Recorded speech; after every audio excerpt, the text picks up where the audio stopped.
saya Nurdela Liam Putri dari kelas KOM 2C. Di sini saya akan menjelaskan sedikit sejarah tentang perkembangan demokrasi di Indonesia pada era Orde Lama, Orde Baru, dan Reformasi. Demokrasi dapat diartikan sebagai bentuk atau mekanisme sistem pemerintahan sebuah negara dalam upaya mewujudkan kedaulatan rakyat. Kedaulatan rakyat adalah pemegangan kekuasaan tertinggi dipegang oleh rakyat. 1. Perkembangan demokrasi Orde Lama. Kegiatan partisipasi politik di masa Orde Lama atau saat diperlakukannya demokrasi parlementer pada tahun 1945 sampai 1959 berjalan dengan bagus, terutama melalui saluran partai politik yang tumbuh di tengah masyarakat. Saat diterapkannya demokrasi parlementer juga sering disebut masa kejayaan elemen demokrasi. Dapat ditemukan dalam perwujudan kehidupan politik di Indonesia. Lembaga perwakilan rakyat atau parlemen memainkan peranan yang sangat vital dalam proses politik yang berjalan.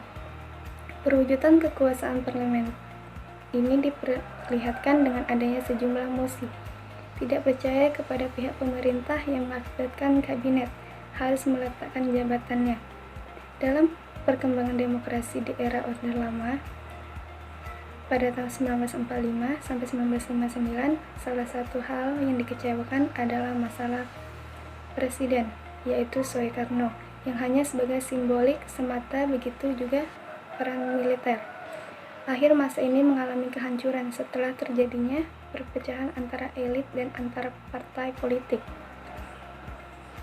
Keadaan ini dimanfaatkan oleh Soekarno untuk merealisasikan nasionalis ekonomi dan diberlakukannya Undang-Undang Darurat pada tahun 1957. Maka sebuah masa demokrasi parlementer telah usai. 3 poin penting yang menyebabkan kegagalan pelaksanaan demokrasi parlementer. Yang pertama, persamaan kepentingan antara Presiden Soekarno dengan kalangan Angkatan Darat. Yang kedua, dominannya politik aliran sehingga membawa konsekuensi terhadap pengelolaan konflik. 3. Basis sosial ekonomi yang masih sangat lemah. Perkembangan demokrasi Orde Baru. Tahun-tahun awal pemerintahan Orde Baru ditandai oleh adanya kebebasan politik yang besar. Presiden Soeharto yang menggantikan Presiden Soekarno sebagai presiden kedua menerapkan model demokrasi yang berbeda, yaitu demokrasi Pancasila. Orde Baru.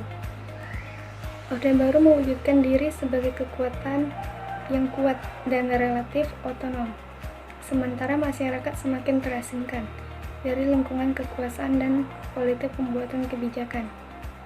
Keadaan ini tidak lain dengan adanya akibat 1. Intervensi negara secara berlebihan terhadap perekonomian dan pasar yang keleluasaan lebih kepada negara untuk mengakumulasikan modal dan kekuasaan ekonomi.